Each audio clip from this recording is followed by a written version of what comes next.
Raider Nation, what's going on? It's Mitchell Renz, your host of the Raiders Report. And coming up on today's show, we're going to get into just some of the latest news and rumors that have been going on around the Raiders in terms of some of the stories that I've seen out there from a lot of people. So we're going to talk about Ryan Tannehill because the Raiders content creator recently said that the Raiders should consider signing him. I'll kind of break down my idea of why it would, why it wouldn't make sense. We're also going to talk about some other players. A little bit of Tre Tucker here is going to be involved. ESPN Power Rankings, they put out their rankings for all 32 NFL teams and kind of, look at some of the weaknesses, some of the strengths of all these starting rosters. I'm going to give you my 2 cents on what I think of the power rankings. And then a Raiders coach revealed who the key to the defensive side of the football is. And I'll tell you this. I think it's going to surprise some people, the answer that was given. So we're going to do 3 different segments here on today's show. As always, if you want to get your questions answered, hashtag Raiders or Super Chat is how you do it. So I'm going to give some shout-outs here. I want to know where you guys think that the Raiders rank amongst all NFL teams down below. Let me know from 1 to 32. Do you think that they're the best team in the NFL, or do you think that they are the worst team in the NFL? I'll tell you where ESPN has them ranked, and I'm going to tell you where I would end up ranking them. Jacob H. is going to go with a 15. What up, Chad? He says 15. One Shot says 23. Can't get right between 8 and 12. 15, no cap from Crosbula.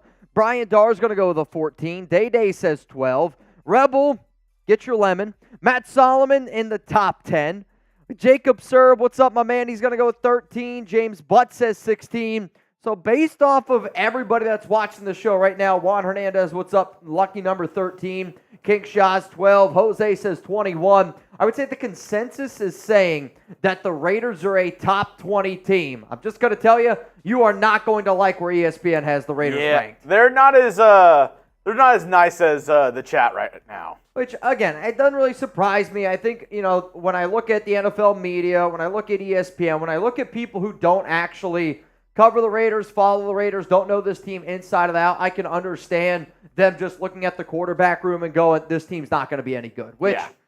And again, that's okay to me. You can put the bulletin board material up there, but I do really, really think that the Raiders are going to truly shock some people out there this upcoming season. I mean, this defense is a lot better than what they're going to get credit for, and I think they're really going to go out there week 1. They're going to showcase it to Jim Harbaugh, to the Chargers, and a lot of people are going to be like, oh shit, like this defense is actually legit. This defense is actually real. Israel says ESPN has us at 23 to 24 probably.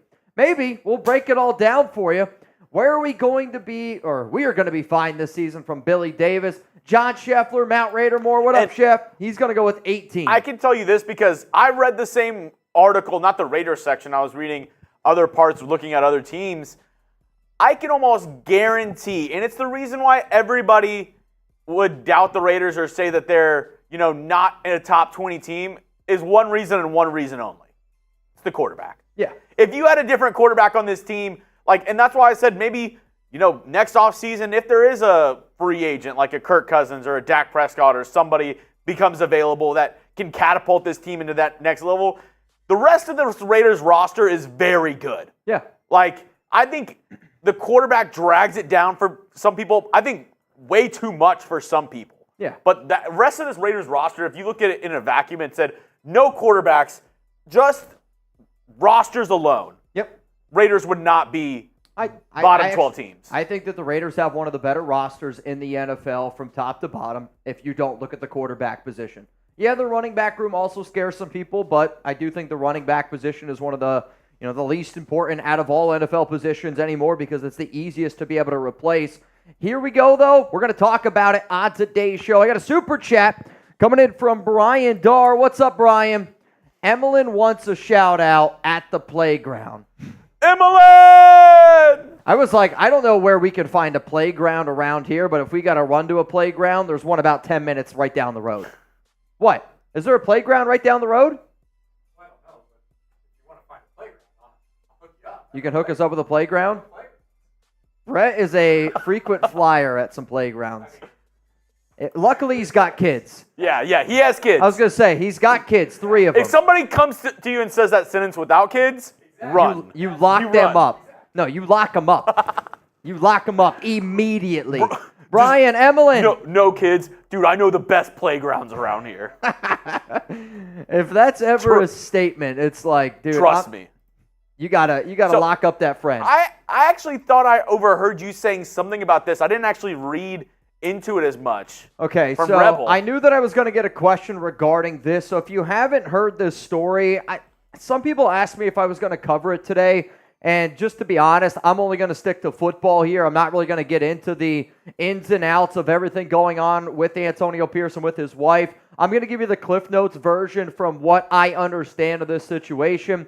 So basically, Mrs. PIerce, Antonio PIerce's wife, they owe in some sort of combination $28 million. Like, they took out a loan. It sounds like back in 2010, they tried to invest in some like car dealerships or car lots or something like that. That investment did not go well, and now people are asking, loan sharks are coming out looking now for about $28 million. And Mrs. PIerce filed for bankruptcy. I don't know a lot of the ins and outs of how bankruptcy works. I've actually never filed for bankruptcy myself. Michael, that's not how you declare for bankruptcy. I declare bankruptcy! That's how I would do it too. I mean, I don't know how all the ins and outs are. If you want to read more about the story, you can go do so. In terms of does it impact Antonio PIerce's ability to be the head coach? No. From the outside looking in, I know this. If I was dealing with this, or if my wife or fiance was dealing with this situation, it would be an off-the-field distraction. So maybe you could look at it for a first-year head coach. This isn't really something that we want to see happen. But then, there's that other side of it where, yes, $28 million is a lot of money. And if it does prove to be a distraction, if I'm Mark Davis, I literally just write a blank check and I just get rid of it. Because Mark Davis is not poor and does have the amount of money to do it. Hopefully, though, no matter what other people in this office might think. Correct. I hope this whole situation gets going. But from a football standpoint, I don't think it has any impact on our team unless Mark Davis, the employer of the Raiders, goes, this is too much of a distraction. I don't want him to be my head coach anymore. Based on the shit that this team has dealt with over the past few seasons, it's not going to be a distraction at all. What's up, Furnace? Did y'all see the updated player pictures? From all the other skeletons in the closet from, the past 4 or 5 years, I feel like Raider fans were like, oh, that's it? Yep. You're just bankrupt? Oh, okay. I'll be real. No, I have not seen the updated player pictures. No, he's talking about like the media day, like Gardner Minshew. Oh. And, like all those, like they did like the Raiders media team did like the, photos. Shoot, I thought you meant like, so for us, Furnace, a lot of times when you look at our graphics here at Chat Sports, we have like player pictures and we use them from, ESPN, NFL.com, all those places. Those pictures haven't been updated yet.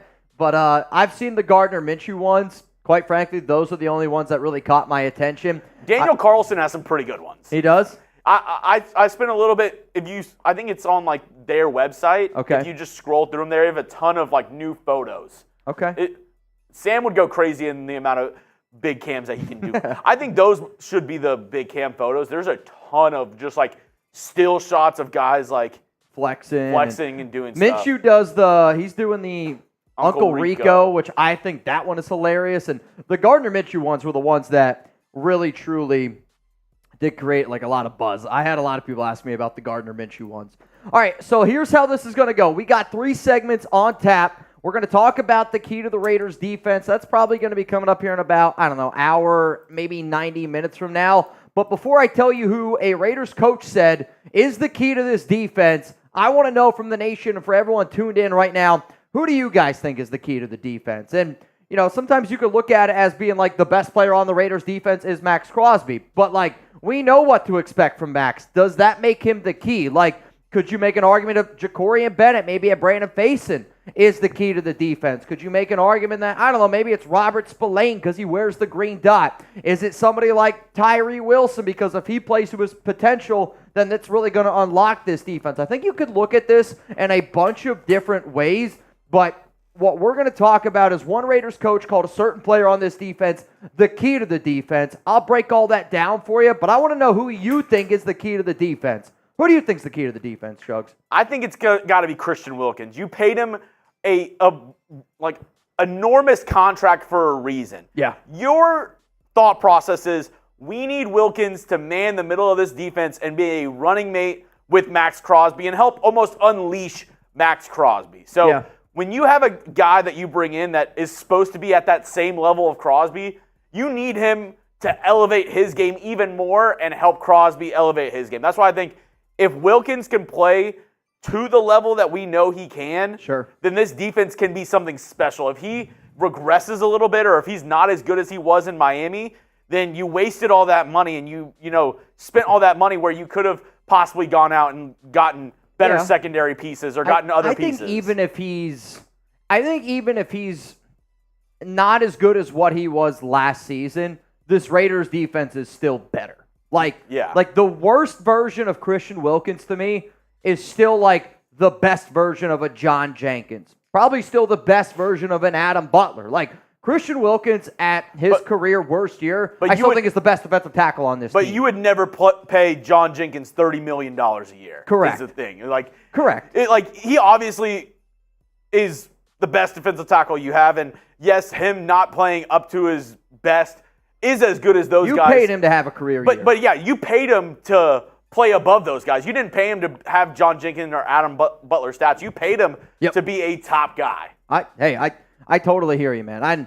I think that there's a lot of keys to this Raiders defense, which is why that this question is fun and why I'm excited to do this segment up on today's show. If anybody wants to get in our 50-50 raffle, it's a $20 Venmo at Mitchell Renz 365. And the way that we're going to do this today is we're also going to do it a little bit of a fun way on top of that. Anybody, and I mean anybody that joins today, so we could have 10, 20, 30 people on our Zoom call tomorrow. I don't care who it is.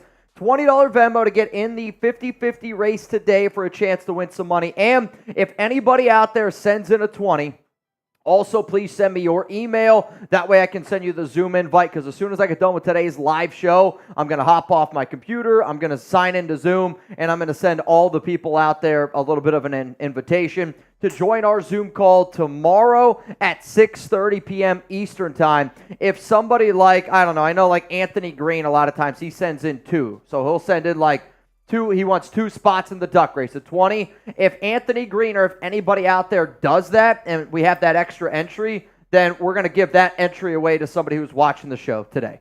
I want to get some new faces in our Zoom calls. I love being able to do them. They're a lot of fun on a Wednesday where you get to just sit down, talk to the nation here a little bit. They get to ask you some questions. We get to talk about literally whatever. Had a lot of fun last week talking to Anthony Green. Can't walk. Navman has been out. I think Zahn will be in tomorrow. But we've had a really good turnout with the Zoom calls, and they continuously.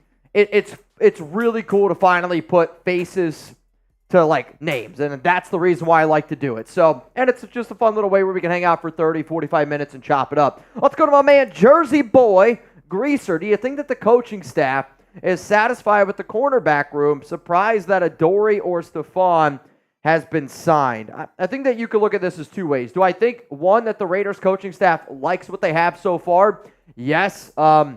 They want Ja'Cory Bennett. They want Brandon Facyson to take that next step. I actually don't think that they're going to rely on DeCamerion Richardson or MJ Devonshire as much as maybe we originally thought.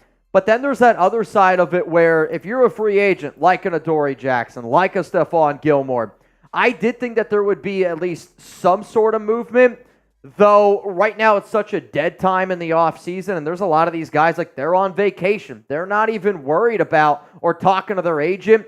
I would say a week before training camp, so we probably still have another 3 weeks of a dead period, right? Because training camp for rookies is the 21st of July.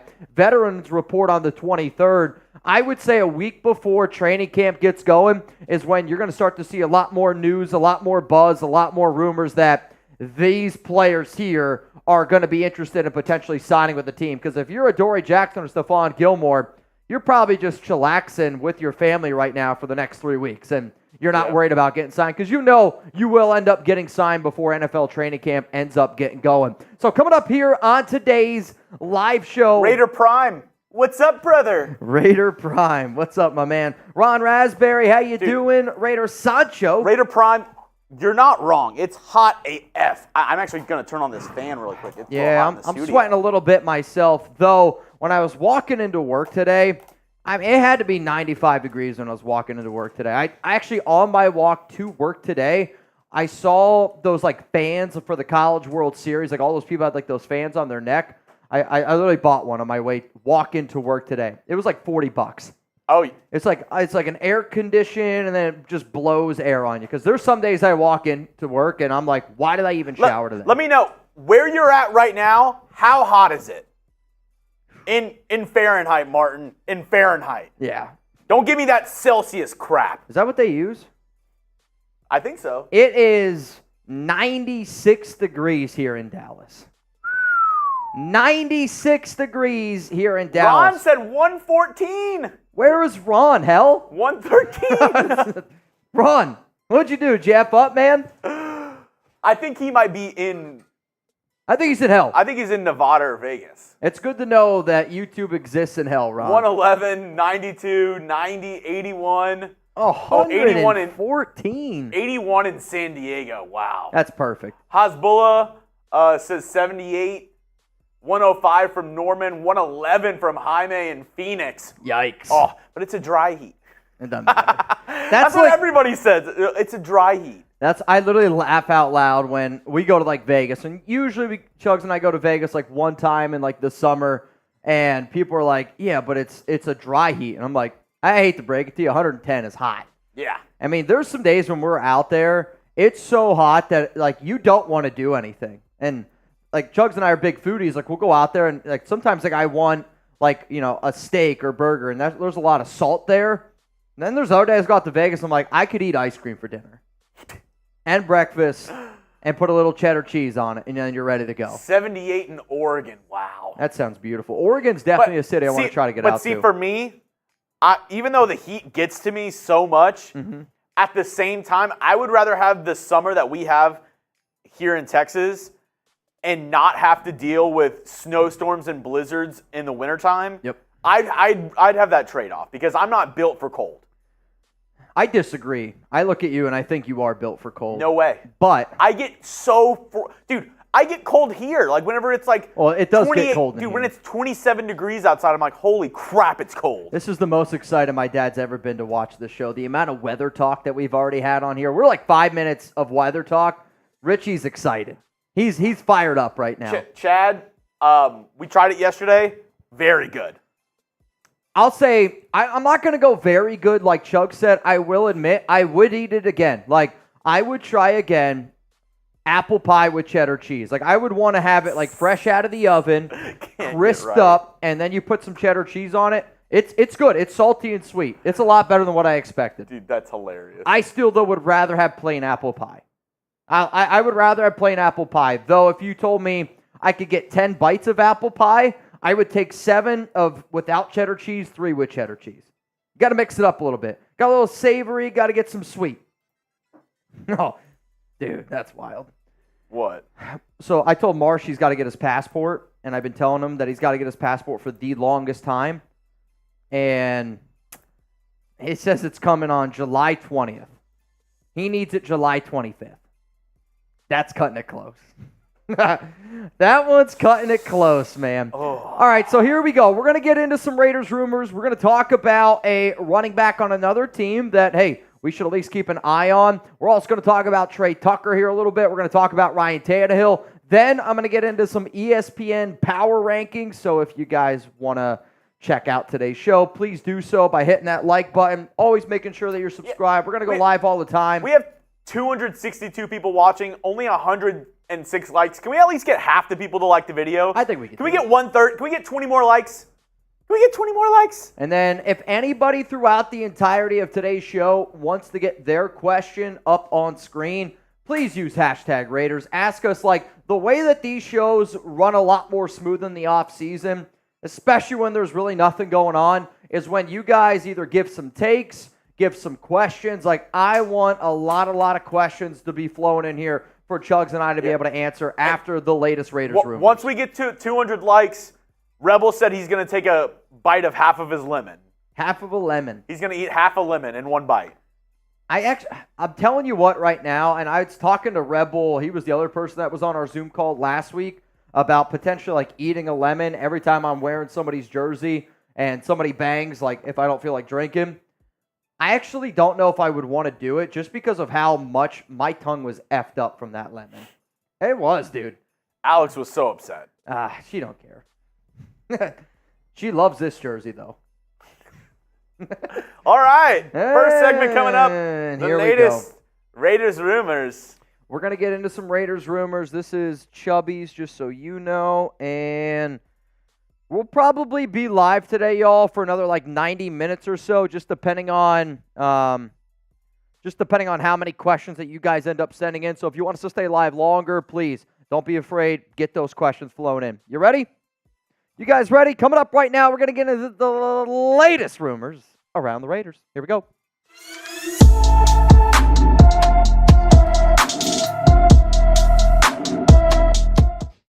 Raider Nation, what's going on? It's Mitchell Renz here, host of the Raiders Report. And coming up on today's show, should the Las Vegas Raiders consider signing free agent quarterback Ryan Tannehill? I'll give you my answer on this. Who surprised ESPN this offseason? They're going to talk about one player in particular from the Silver and Black that really made their eyes pop. And then at the end of today's show, could the Raiders target Bears running back Khalil Herbert? I'll tell you why we're talking about the guy from Chicago. Here's the thing, though. We're in a June sub-battle against the 49ers report, and they are kicking our ass. Literally yesterday, they got close to 300 subs in one video. I know it's a big ask, but unless we get 300 subs today, I don't think that we're going to be able to catch them. And I don't want to lose to the 49ers report. So if you want to help me out, help out the Raiders report, help out the nation, hit that subscribe button, turn on those notifications because I don't want you to miss any Raiders news or rumors, and I don't want to lose to the Bang Bang Gang. So here we go. Coming up, I got 3 stories on tap for all of y'all. And if you enjoyed the Just Win Babies, this is a Just Win Baby episode. Should the Las Vegas Raiders consider signing Ryan Tannehill? I'm going to give this one 0 Just Win Babies, and I'm going to say tuck rule, tuck that. Now, Sanjit's my guy, and I think he's one of the best Raiders content creators in the biz, and when it's the offseason, it's a little bit slow. So I was checking out his YouTube channel, and I saw that he recommended that the Raiders should consider signing free agent quarterback Ryan Tannehill. He also broke down 4 other free agents that the Raiders should sign. If you want to go check out that video, I'll always recommend it. Sanjit's dropping a lot of good content. But just because Sanjit's my guy doesn't mean that we can't disagree. Friends disagree. Family disagrees. It's okay. You just got to be able to talk about it. But I do totally disagree with the idea of going out and signing Tannehill because to me, if the Raiders were interested in Tannehill, they would have signed him instead of signing Gardner Minshew, which Sanjit does note in his video, and I got to give him credit for that. But at the same time, if you're bringing in Tannehill, that means then you're going to have a quarterback battle between Ryan Tannehill, Gardner Minshew, and Aiden O'Connell. And, to me, signing Tannehill doesn't do anything for the Raiders. I don't think it makes them better. I don't really think it makes them worse. It's kind of just a loss of money in cap space. It kind of reminds me of when I go to Target with Alex and she looks at something and she goes, wow, we should get that. Sure, we can add it to our living room, but do we need it in our living room? The answer a lot of the times is no. And a lot of times it's just a little bit of a waste of money. So for Ryan Tannehill, I get it. It's an extra body. It's probably going to create more quarterback competition, but you know what? We don't need Ryan Tannehill, therefore the Raiders should not go out and try to sign him. But you know what? I want y'all to call the shots. And the nation, especially the people that are watching this video in June, I do actually really care what you guys have to say. So give me a yes or give me a no. Should the Raiders sign Ryan Tannehill? This is going to be the pinned comment on today's show. And after this YouTube ad break, I'm going to continue to break down why the Raiders should not sign Ryan Tannehill. So, to me, he's not an upgrade over Gardner Minshew or Aiden O'Connell. And, you guys have kind of heard me talk about how much I don't really think this Raiders quarterback room is very good. I would rather have Aiden O'Connell start on his current contract than Ryan Tannehill. I would rather have Gardner Minshew for 2 years, $25 million start over Ryan Tannehill because here's the thing. I actually think that Tannehill ends up getting more money or would want more money than what Minshew would want. And I'm not going to go out there and I'm not going to do that. On top of that, 3 quarterbacks learning a new offense, 3 quarterbacks learning the Luke Getsy offense takes away from the QBs, so whoever's going to be that starter. Every single snap that you give to another QB that's not the starter takes away from the starter. That's something that I don't want to see. On top of that, we also got to look at the offensive line, the running backs, the wide receivers, the tight ends. From top to bottom, I want the starters to start to get a little bit of a chemistry, to get a little bit of a rapport with maybe that's Aiden, maybe it's Gardner Minshew. The more and more QBs you add to this equation, I think you just make it a lot more complicated. And if there was one thing that would just drive me nuts with Bo Hardigree, Mick Lombardi, Josh McDaniels was they always overcomplicated the simple. I don't want to do that. I think by adding Tannehill, you have 3 quarterbacks. But to me, you're just overcomplicating an issue, and you're making an issue an even bigger issue. So should the Raiders sign Ryan Tannehill? Sanji, I love you, my brother, but my answer to this one is a big old fat no. Coming up next here on the show, find out which Raiders player surprised ESPN. ESPN released an article just breaking down one player from each team that surprised ESPN's beat reporters. I'll tell you who that is in just a second. Also, you know who I was surprised by?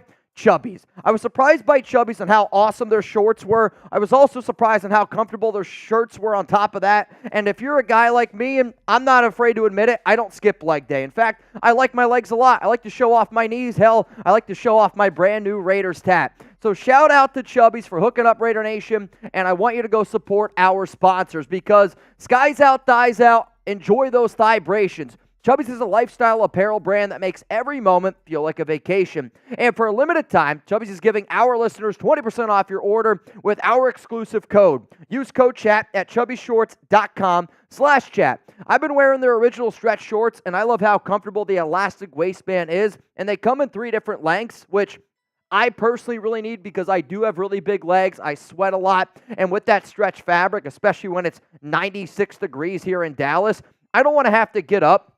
And I don't want to have some awkward sweat stains. Chubbies is going to be making sure that I look great, I feel great, and I'm not going to be, rocking disgusting sweat stains on my crotch. Experience unmatched comfort and style with Chubbies' iconic original stretch shorts. Whether you're getting dressed for your workday, a workout, or a weekend getaway, Chubbies has you covered, and for a limited time, Chubbies is giving our viewers 20% off your order with code CHAT at chubbyshorts.com/chat. That's code CHAT at chubbyshorts.com/chat. Support the Raiders.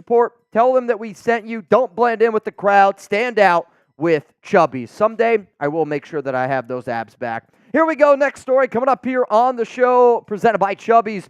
Who surprised ESPN this offseason? His name, and I'm telling you what, you guys can make fun of me. A lot of smoke around this mother effer right here, Tre Tucker, and I can't wait to see what he does. I called him last week, maybe 2 weeks ago, the secret weapon for this Raiders offense. And then guess what? And, a lot of times when I talk about, there's a lot of smoke around a player, it's usually with a rumor. With the amount of smoke that's been around Tucker, whether it started at minicamp, whether it started at OTAs, it is continuously growing and growing and growing. We know that Tucker is a hell of an athlete, and I think during the offseason program, especially when pads are not on, it does not shock me that Tucker is one of these players that is, opening up a lot of eyeballs. He is maybe in a phone booth, one of the hardest guys the Raiders have to get a hand on. He's just slippery, the acceleration, he's quick, the speed, it's going to show up on tape. But again, if you're not really getting hit, you're not really getting tackled, this is kind of where Tucker can really accelerate and really dominate. His ability on kick returns, punt returns, as a wide receiver, as a gadget player, it's going to be used, and he's going to be a very fun weapon in a Luke Getsy offense. In fact, I talked about this, and ESPN's also talking about what Antonio PIerce had to say on the wide receiver. Don't look at the size. Don't mention that. Watch him play. He's the biggest guy out there. He had a hell of an offseason. Everything that we talked about working on, he took that to another level. And you could see the look in his eye of confident player, of a guy that's just going to constantly get better. He's pushing. And I'm going to push you all to go check out this video, Raiders Secret Weapon, where I break down why I think Tucker is going to be the silver and black secret weapon. I'll tell you how many yards he's going to have, a full breakdown. If you want to check out this video, it's going to be in the description and comments on the video that you're watching now. And if you can't find it there, I'm also going to put it right here for all y'all watching on YouTube. Click that button. Let's go to the next story here on the show. Could the Las Vegas Raiders target Chicago Bears running back Khalil Herbert? And this one's kind of an interesting one. I am only going to give it one just win, baby, just because Khalil Herbert is still a member of the Chicago Bears, and he might end up getting cut. He might not. I will say it could be a potential coin flip. But if the Raiders do show interest, that's going to be eye-popping. If the Chicago Bears do end up cutting their running back, I also think it's going to be a little bit eye-popping. So I saw an article, or technically Chug saw an article, Bleacher Report titled it, 5 cut candidates who should be on every NFL team's radar. And Chug showed me the article, and he goes, do you think that the Raiders would be interested in signing Khalil Herbert if he ends up getting released by the Chicago Bears? And I thought about it, and I was like, honestly, I could paint a picture. I could create a show around why the Raiders would show interest in Khalil Herbert. That doesn't mean that they're going to. That doesn't mean that they want to. It just means to me, if Herbert was released, I could see why the Raiders would be potentially be interested. And the reason is, Bears signed DeAndre Swift this offseason. So right now as it stands, Herbert's the RB2. However, Chicago also drafted Roschon Johnson out of Texas in the 4th round of the 2023 NFL Draft. So if you consider the fact that, all right, they're looking at Herbert, he's on the final year of his deal, right? Final year of his deal. What if they want to potentially look to move on from him and get more work to a younger guy in Roschon Johnson, because that's the future. So if they end up cutting him, I think it's interesting because you look at the Raiders running back room, and let's be honest, it's a weak running back room. On top of that, he's got 2 years of experience in the Getsy offense, and over the past 2 seasons, battled some injury concerns, but in 2022, 5.7 yards per carry. Last season, 4.6 yards per carry. Getting ready to enter his 4th year in the NFL. Herbert also was doing these numbers behind one of the worst offensive lines in the NFL. I do think we have a better offensive line. I think we have better skill position players than what he's seen. Yes, having a running quarterback like Justin Fields does actually really improve a running back's numbers, but the Raiders' running back room is not a good running back room. And I have confidence that they can achieve good things, but at the end of the day, this is the group that I ranked as probably the worst group that the Raiders have from top to bottom. Zamir White, I'm hoping, can be a top 20 running back. Then you're hoping Alexander Mattison can just be a top 40 back. Yeah, I hope Dylan Laube can take a step forward. I'm hoping Amir Abdullah can be a reliable kick return back, but do I think Khalil Herbert would help out this backfield? Yes. In fact, I think he's better than Alexander Mattison. I think right now, as we have seen, he probably would be somebody that you would rely on more than a Dylan Laube, though I want Laube to get his opportunities. And Khalil Herbert's better than Amir Abdullah. So here's my question to you. Should the Raiders go out and get Khalil Herbert if the Chicago Bears cut him? It's not going to be for a lot of money. There's been a lot of reports out there, a lot of rumblings that the Bears could end up making this move. So type S for sign. Or would you type your P for pass? You be the GM, you be Tom Telesco. The way that I look at this question, and usually I'm asking y'all to type S for sign, P for pass, I'm kind of leaning to both of these. However, I am leaning towards the fact that they should pass on him more than what they should sign him. However, I can make a show right now. 5 reasons why the Raiders should sign Khalil Herbert if he's cut. I can also make a show right now based on 5 reasons why the Raiders shouldn't sign Khalil Herbert if he was end up getting cut. To me, the reason why you should do it if he ended up getting released is because the Raiders' running back room is weak, and I do think adding more competition is never a bad thing. I also think that at the end of the day, if you can make your team better, Khalil Herbert and that running back room would make that room better. He knows the Getsy system, so being able to teach maybe some of these younger guys on a roster some of the ins and outs, that could help. Also, wide zone schemes do require depth. So when you go back and you look at the way that this running offensive line is going to maneuver, it's going to be very similar to the way that the 49ers running game has been going. It's going to be very similar to the way that the Miami Dolphins run their running game with Mike McDaniel. Again, shouldn't really surprise anybody, Kyle Shanahan. But a lot of times running backs get hurt in that system. Running back injuries are hard to predict. However, running back injuries in Kyle Shanahan's style systems, wide zone systems, I almost feel like is a fact that it does happen more often than not because, sometimes offensive linemen, they're moving, they get trapped up with some of these running backs, injuries happen. It does require to have some depth. The reason why I wouldn't do it, even if he ended up getting released, is because the Raiders have bigger needs, right? If the Raiders right now were to sign a running back, I'd be going, why the hell aren't we signing a corner? Why the hell aren't we signing an edge? There's so many other positions that I would have rather allocated that $34.1 million of salary cap space to, which that could be another reason why we could do it. Yeah, we have enough money, but there's so many other needs where Khalil Herbert's down here and I could put 10 other things 20 other things that we should do above that. It also takes away a little bit from Zamir White and Dylan Laube. I think Zeus proved last season that he's a back that the more and more touches you give him, he's got to get that momentum going. He's got to just find his confidence, find the running lanes, find the holes, and like the upside in Zamir, the upside in Dylan Laube, I do think is a little bit better than just bringing in a guy like Khalil Herbert. On top of that, he's not good in pass protection. So the future of the Raiders running back room is you want to see more out of Zamir. I want to see more out of Dylan Laube. And then also with Alexander Mattison, because Herbert would compete with him. Mattison is on this team to me because he's the best pass-blocking running back we have. Khalil Herbert's not a better pass-blocking running back than Alexander Mattison. So to me, Herbert would take Mattison off the field. Herbert's not good enough to take Zeus off the field. And I want to see Laube in these pass-catching situations.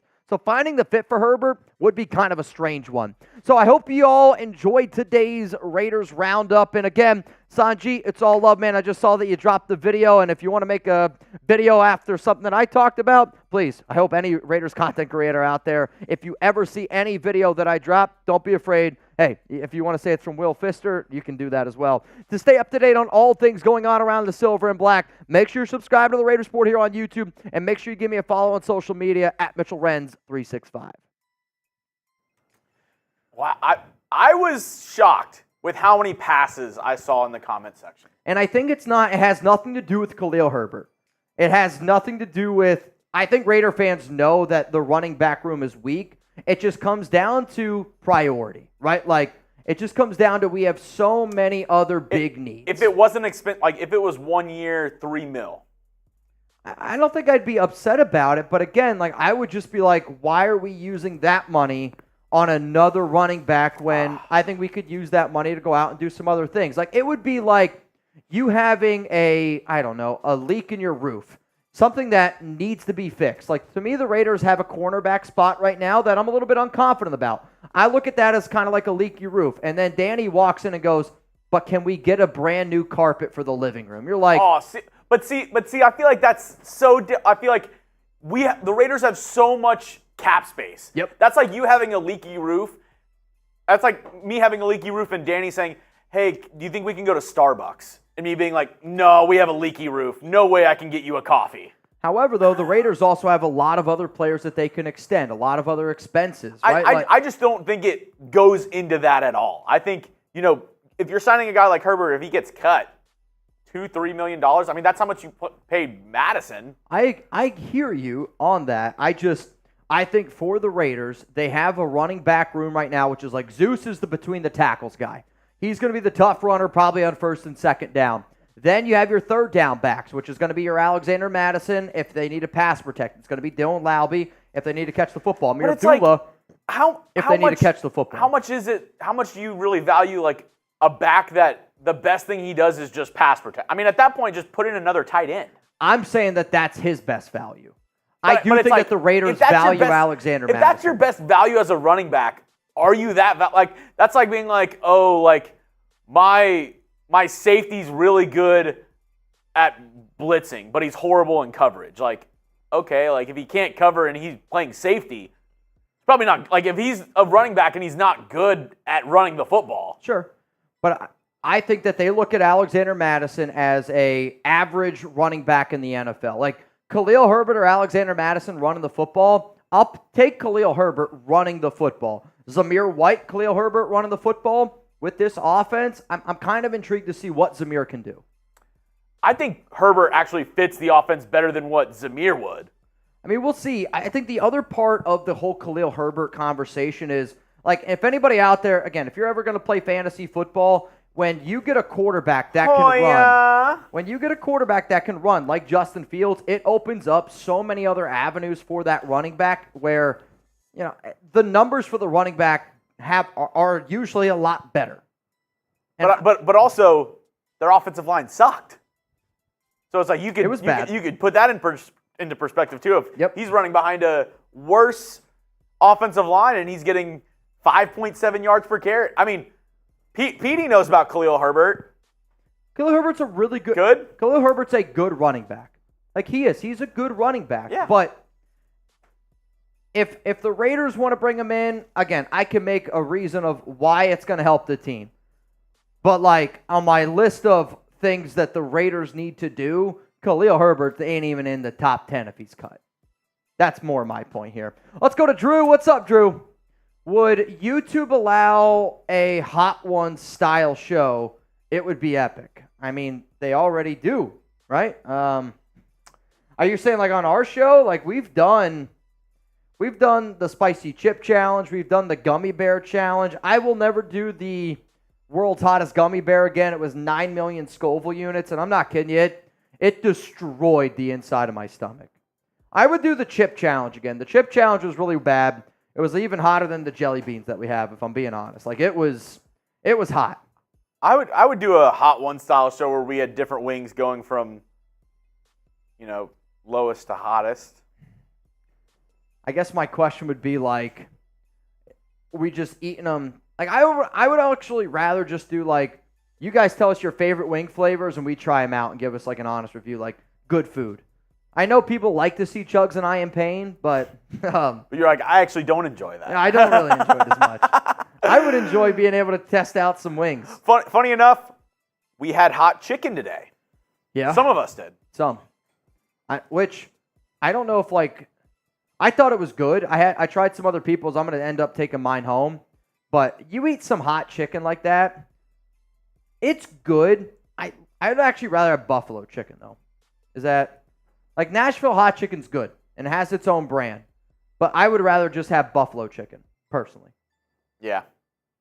Personally. All right, let me switch up my jersey here real quick. Again, if anybody wants to get in our 50-50 raffle, it's a $20 Venmo. And reminder, every single person that gets in our 50-50 raffle, we're going to put you in our Zoom call tomorrow, 6:30 p.m. Eastern time. So if you get in the Zoom call, please, or if you get in the 50-50, please send me your email. That way I can send you the invite. Chugs, let me just swap out jerseys here. Dave's Hot Chicken. Have you had Dave's Hot Chicken? Dave's Hot Chicken's pretty good. There's one near me. It's pretty good. Crosbulla, what happens if we miss the playoffs and finish with the same or worse record as last season? Also, that new intro goes hard. Raiders. I mean, if you have the same record or worse this year than you had last year, I think AP's safe. I think he's fine. Obviously, it's his first season, and if he has the same record that the Raiders had this past year, I don't think that's fireable in my opinion. I think the biggest thing is the Raiders are 100% QB hunting next year if they have the same or worse record. Because that tells me that either Gardner Minshew or AOC, whoever starts, or the combined of them starting, was not good enough for this team. Yeah, I'm kind of with you, Chugs. I kind of agree with everything you just said there. I appreciate the new intro. I'm glad you guys like it. I know a few people were able to recognize it and see it, but I want the Raiders to improve. And to me, if Antonio PIerce and this football team is unable to improve on last season, the only thing that you're really truly going to look at to me is probably either maybe there might have been an injury thrown in there, but most likely it's going to be the quarterback room. Quarterback room has to perform well. Jacob, how many games Spillane impacted for us this year? I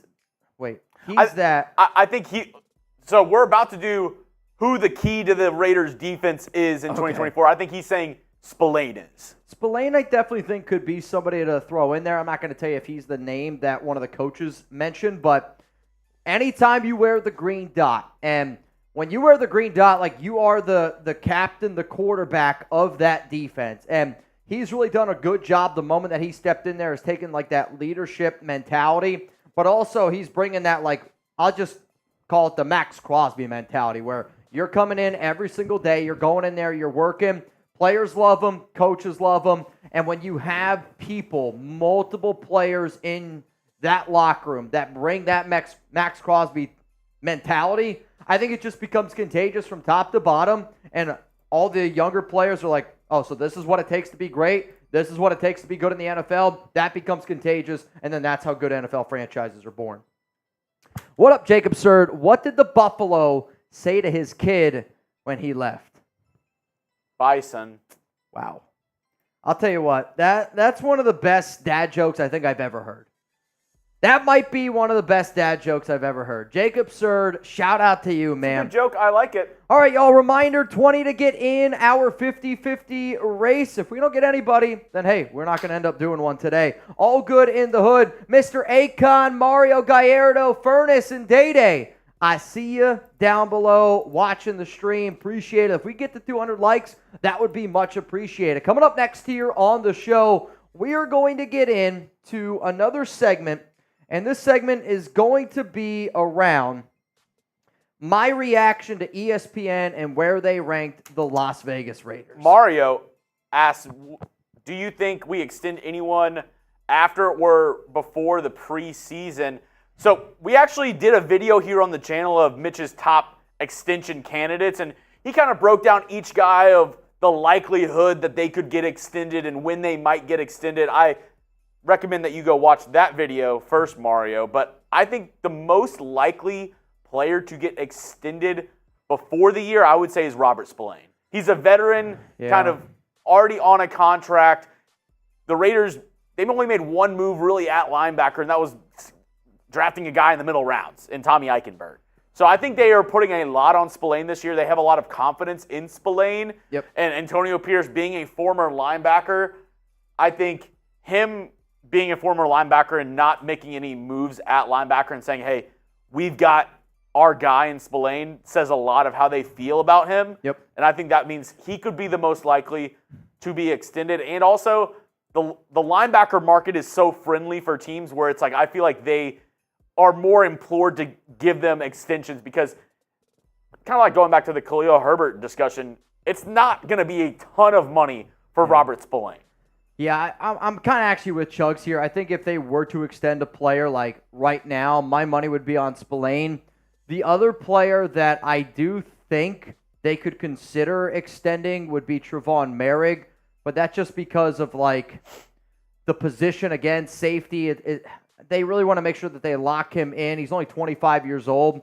Nate Hobbs is another name to at least throw out there, though there are some injury concerns to at least just consider, right? Like, if you're Las Vegas, if you're Antonio PIerce, if you're Patrick Graham, there's so many players that you have to debate about giving that contract extension to.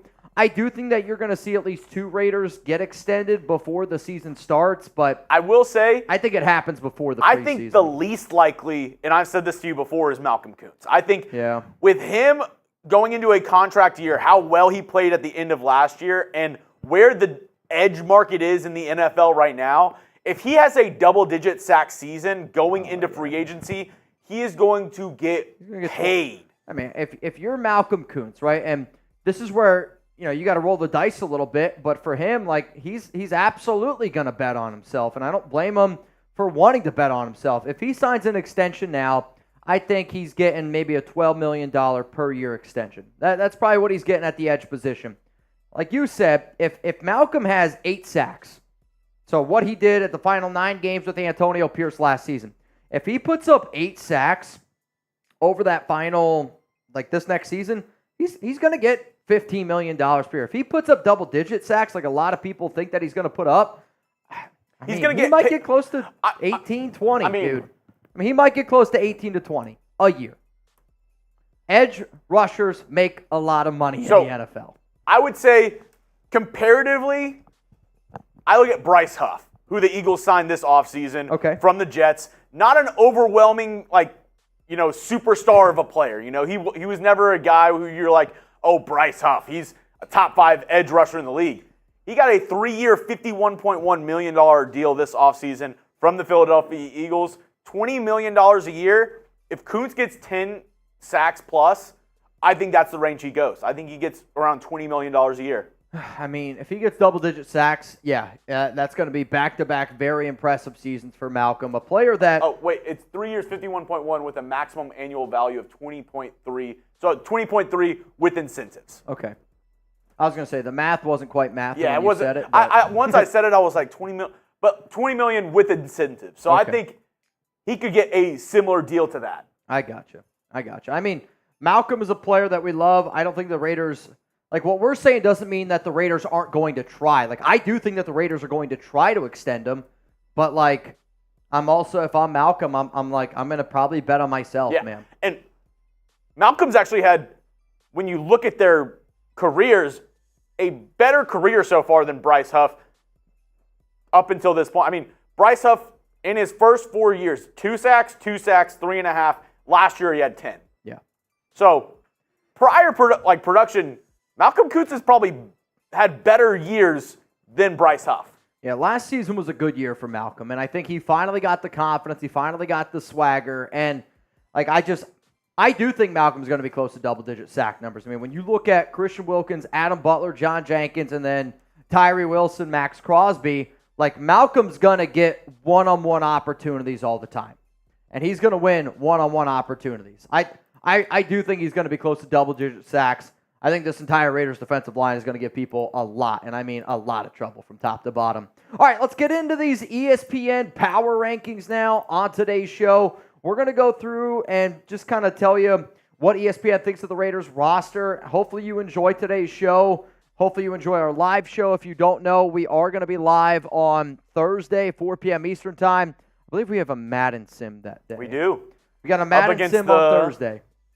You know what the next team is after Dolphins. The Miami Dolphins. The Miami Dolphins. Yep. So the Raiders had a bye week, so that means Miami, Week 11, and Madden. It's kind of hard to believe we're already in Week 11 Madden.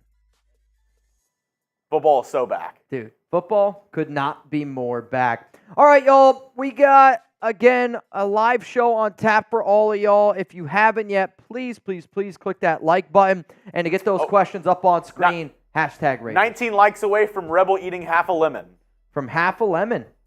Rebel, are you going to be on Graf's show tomorrow? Probably not. During the week, guys, I really don't have time to join shows during the week.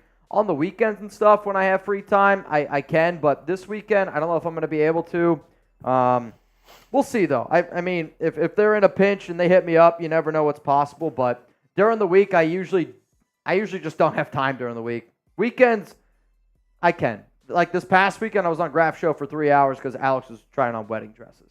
I don't think she's trying on wedding dresses this weekend. And I was on it for maybe 45 You were on there for minutes, a while. Maybe an hour. Oh, yeah. Honestly, I had a lot of fun. I had fun just chopping it up, hanging out, not taking anything too seriously, and it was fun just hanging out and hanging with the nation. So messing with Wasted. Messing with Graf, though. I got to be able to. I want to do a show with Wasted. That's probably the next one I'll try to do. But all right, let's get into the show here around ESPN, and it's going to be presented by Panda Supps.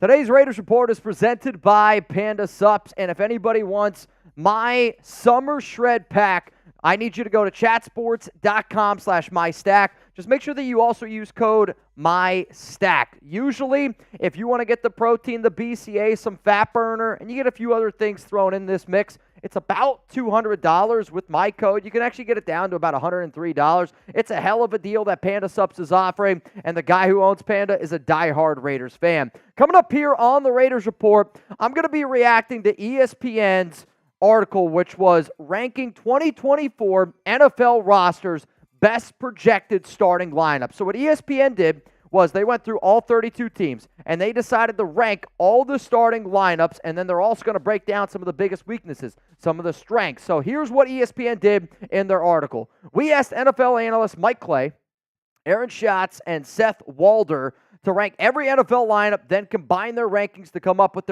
our final list from the league's best to its worst. Talent, age, and production of the players were all factored in. Then we took it a step further. Clay detailed the strongest and weakest units for all 32 squads. Walder picked X factors to watch, and Schatz found non-starters who could make big contributions. I can't even say it. Contributions off the bench this season, and the projected starting lineups below are via Clay's projections. Let's get to it. Here's how each roster stacks up heading into the 2024 season. So obviously I can't read, but maybe you guys can read this one up here. Where do the Raiders rank amongst all other NFL teams? So if you think that they're the best team in the NFL, they're number one. If you think that they're the worst team in the NFL, I want you to type 32. When I was doing this show live, most of the people had the votes coming in. I would say somewhere between 12 to probably 16 is where the Raiders are ranked for the people watching the Raiders Report. However, ESPN has the Las Vegas Raiders ranked, which Doesn't surprise me at all. At number 26, my answer to this is good. I hope that NFL teams, I hope everybody puts us at 32. I want all of the bulletin board material we can get, because when you got a head coach like Antonio PIerce, when you got leaders like Max Crosby, bulletin board material, I am all for it. It fires me up, and I think it's going to fire up the Las Vegas Raiders. So now we're going to roll through ESPN, where they have all these rosters ranked from 1 through 32. I'll admit, not having Kansas City ranked 1 is kind of mind-blowing to me, and it's just ESPN just trying to do a little too much. Cowboys at number 6 is laughable to me. The worst one, Jets at 4.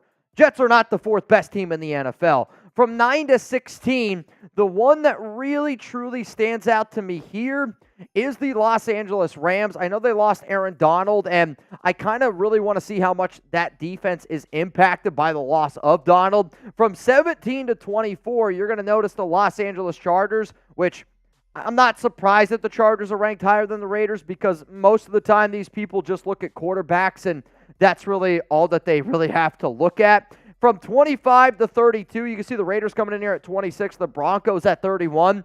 I do agree that the Giants and the Broncos are the 2 worst teams in the National Football League, but having the Raiders at 26, I do think is laughable. And then when you see just coming up here, like the breakdowns of all these, so remember, they're going to tell you what the Raiders' biggest strength is, what the biggest weakness is, what the X factor is, the non-starter to know, and then they're going to break down the projected starters from ESPN. The reason why I wanted to do this show is because I'm going to give my reaction to everything ESPN has to say. And I know in the offseason it's a little bit of a slow time, but I still want people to take time out of their day to watch the Raiders Report. This is how Chugs and I provide for our family. It's how we put a roof over our head, food on our table. And the way that you can really help us out is by subscribing and joining the Noti Gang. So step 1 to joining the Noti Gang, you got to hit that subscribe button. Step number 2 is you got to click the notification bell underneath the video. So whether you're watching this on mobile or on desktop, it's a bell. Click that, and then you can select the option all. So that means every time we drop a vid, you get notified. So if you want to stay up to date on all things going on around Las Vegas, and if you want to help out Chugs and I, subscribe and join the Noti Gang. So here we go. We're going to go through everything that ESPN had to say on all these Raiders breakdowns. So first one coming up is the biggest strength.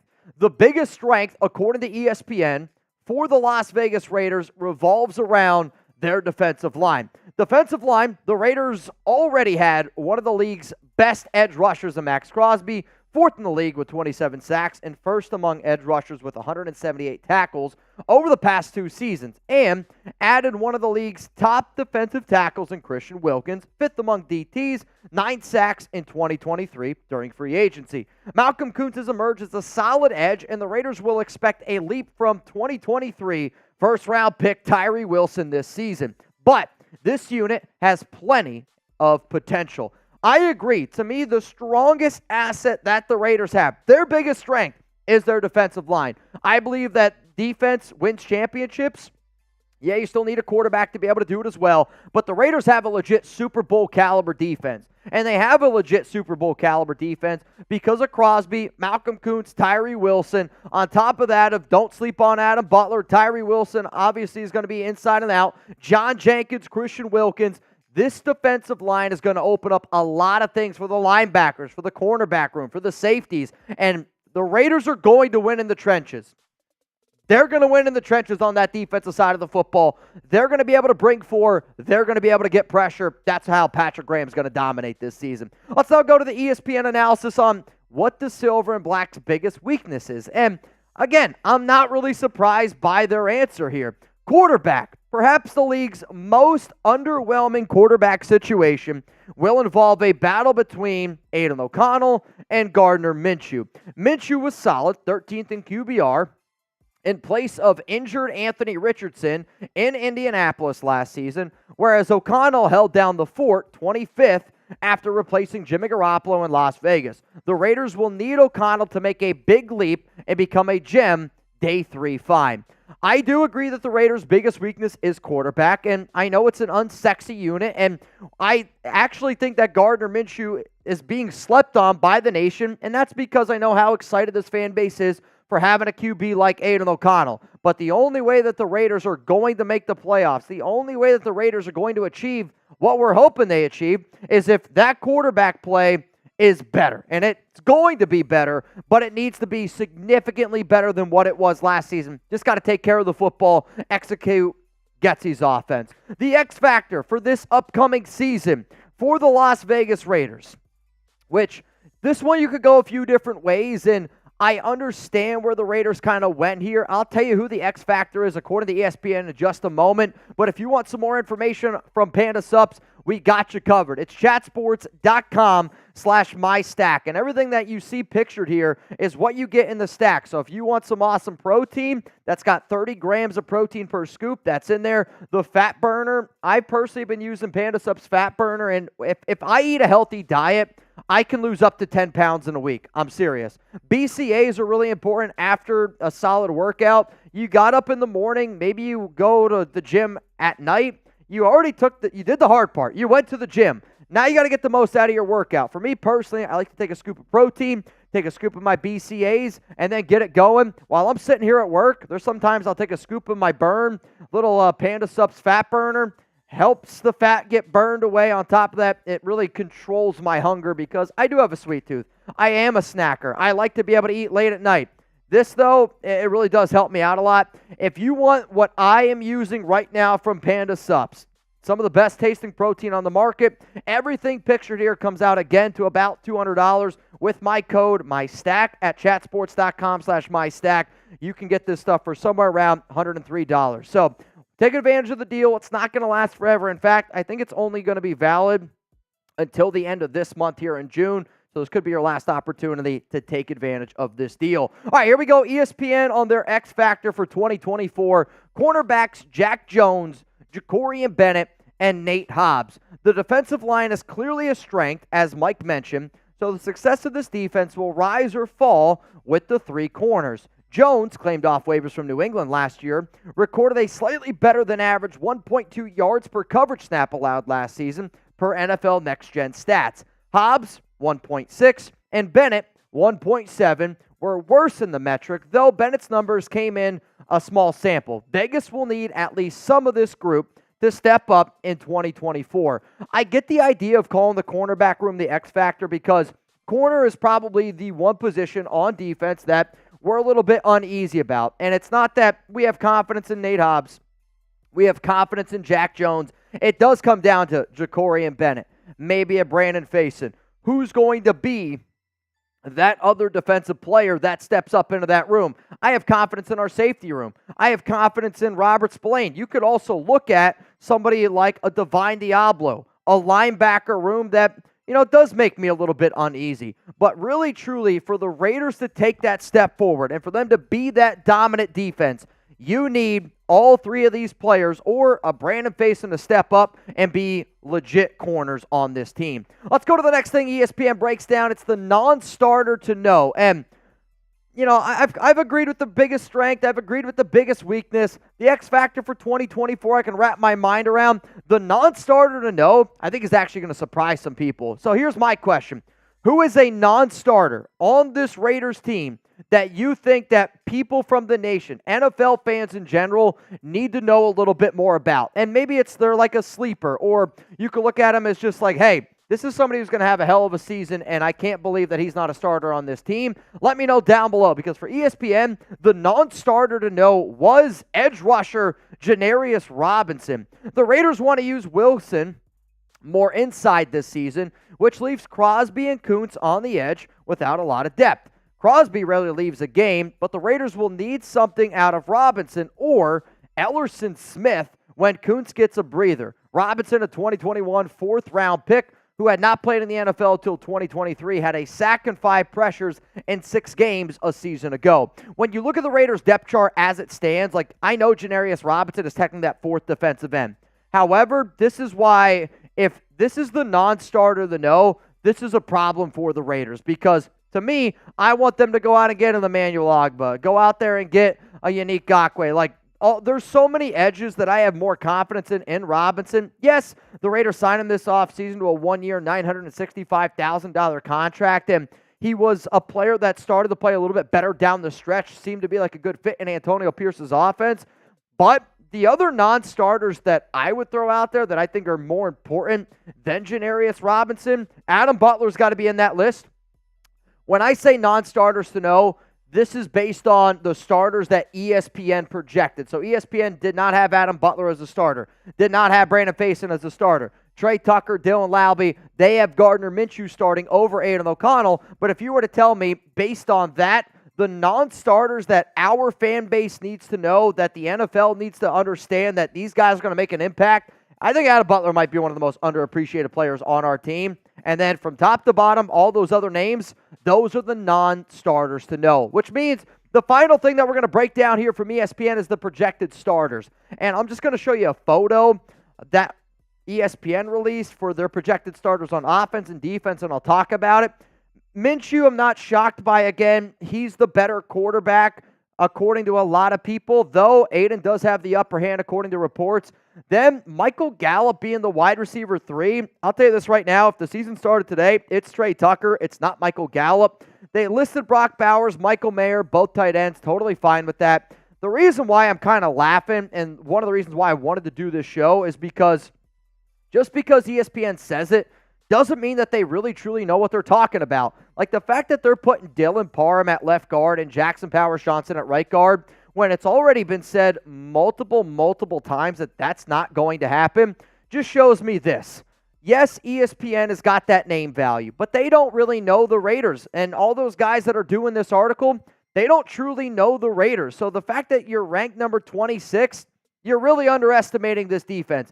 The fact that you're putting players in starting positions that they're not even going to start at, again, it's kind of like, it's a little bit of a lazy article, I thought, by ESPN, but I am happy people are doubting this football team, because to me, the more and more people start doubting the Raiders, the better and better it's going to be. And I want people to doubt Antonio PIerce. I want people to doubt Max Crosby. I want people to doubt our offense. I want people to doubt Aiden O'Connell, Gardner Minshew. Do it, because that's the type of shit you need for bulletin board material to make this football team the best it possibly can. So ESPN putting the Raiders at 26, give me a freaking break, man. Unbelievable. Yeah. I actually saw it, and I was like, I'm not surprised. It's ESPN. But then, again, how are you going to put out this and put out a projected lineup, and you're just, they were wrong. They probably had like 3, 4, 5, 6 starters, their offense and defense, that was just wrong. And I get it's tough to be able to look at all 32 teams. I know how difficult it is, right? I work here at Chat Sports. But then also that other side, it's like, just do the homework. Just reach out to somebody, talk to somebody. I don't know. I was kind of annoyed by the whole thing. So JJ says, I've been catfished before. Really? Jason Gutierrez, Rustin Long, you guys are in the duck race. And so far, these are the only people in. So if those are the only 2 people in, I'm just going to let you guys do a winner-take-all race. If more people get in, then we'll do more people getting in. Yes or no? Yes, obviously. I had catfish today, and I didn't even know it was national. So we got a hot chicken spot today, and they had catfish on the menu. So I was like, I'll get some catfish. And then Mitch goes, National Catfish Day. I'm like, I had no clue. It was good. I actually thought, to be honest, that the catfish that you got at the place was better than, I would rather eat the chicken at the place that we got today, but the catfish exceeded my expectations compared to the chicken, if that makes sense. Yeah. Yeah. That was actually some of the better catfish that I've had. It was good. It was good. I like a seafood fry basket. I'm always down for some little shrimp, catfish action. Fried seafood, I'd eat just about anything. Yeah. A seafood platter plate. I know on the show, a lot of times I'll say, the only time I'm drinking a pina colada is on the beach. When I go to the beach, there are 2 things that I always get every time I go. One, I have to get crab legs. I want some crab legs, just dunk them in butter. It's a very beachy, it shows me I'm on vacation. That's the only time I'll ever eat it. And then also I have to just get a seafood platter. I want fried shrimp, alligator, oysters. If it's in the sea, it's for me. I love seafood. some lobster. You ever had fried lobster? Deep fried lobster? Dude, No. this might shock you. It's unbelievable. Oh, yeah. It's unbelievable. It really is, man. I eat McDonald's at the beach from Furnace. That's fine. You can.